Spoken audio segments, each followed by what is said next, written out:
সূর্য থেকে শুক্র গ্রহের দূরত্ব 107.57 মিলিয়ন কিলোমিটার। সূর্যের চারদিকে একবার প্রদক্ষিণ করতে শুক্রের সময় লাগে 224 দিন। কিন্তু আশ্চর্যের ব্যাপার হলো, সূর্যকে একবার প্রদক্ষিণ করার তুলনায় নিজের অক্ষের চারদিকে একবার ঘুরে আসতে শুক্র গ্রহের বেশি সময় লাগে, যা কিনা 243 দিন।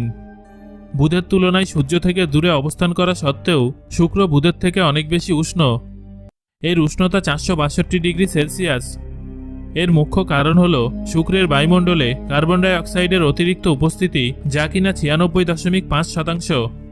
এর ফলে তীব্র গ্রিনহাউস এফেক্ট ঘটে এবং বায়ুমণ্ডলে তাপ আটকে থেকে যায়।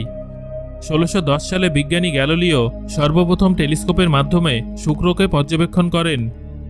শুক্র গ্রহের নিজস্ব কোনো উপগ্রহ নেই। এই গ্রহের ব্যাস 12,104 কিলোমিটার। শুক্র গ্রহের বায়ুমণ্ডলে অতিরিক্ত সালফিউরিক অ্যাসিডের উপস্থিতি